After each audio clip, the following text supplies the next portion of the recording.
prononciation. J'ai remarqué que certaines langues ne permettaient pas à leurs locuteurs de prononcer certains sons. Par exemple, le français a tout un ensemble de sons qui sont inaccessibles pour les locuteurs étrangers qui n'ont pas acquis le rapport à la langue très tôt, qui n'ont pas familiarisé leur écoute, leur ouïe, et qui, finalement, n'ont pas développé une certaine gymnastique pour retrouver cette ouïe, pour reproduire cette sonorité. Alors, par exemple, j'ai fait une liste comme ça de mots imprononçables quand on les prononce à la française. C'est-à-dire que, alors, noble, meuble, trouble, stable, étable, par exemple, ou bien pâtre, prêtre, apparaître, être ou ne pas être. Demandez à un Anglais de prononcer les formules de Shakespeare, Hamlet, être ou ne pas être. Ils ne peuvent pas prononcer. Ils vont dire to be or not to be, mais ils ne vont pas capable de dire être ou ne pas être.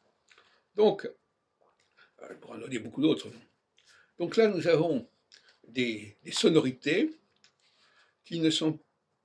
Alors les gens vont me dire, oui, mais on trouve des formes en TR dans les langues, peut-être, comme les Anglais disent, mais à ce moment-là, elles sont suivies d'une voyelle. Par exemple, le mot tri, TR-2E, qui est l'arbre.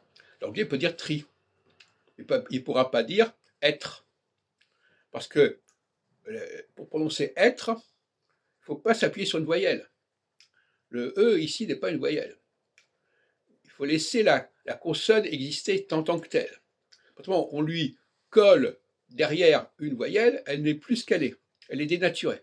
Elle est syllabisée en quelque sorte. Donc là, il y a une alchimie buccale, une gymnastique buccale, que ceux qui n'ont pas, alors il faudrait l'enseigner, je sais pas, moi je ne connais pas comment ça se passe, mais à mon avis, bon, prenons le mot par exemple libre, ben, un Anglais ne peut pas prononcer le mot libre. Ils vont dire liberty, oui, Statue of Liberty, mais il ne va pas prononcer le mot libre. Il ne va pas prononcer le mot arbitre. Il ne va pas prononcer le mot traître. Alors traître, alors ne lui demandez pas. Alors le premier traître, oui, parce qu'il est suivi d'une voyelle, mais pas le deuxième. Donc, il faut bien comprendre que le français correspond à un niveau supérieur de la langue, un niveau supérieur de la phonologie.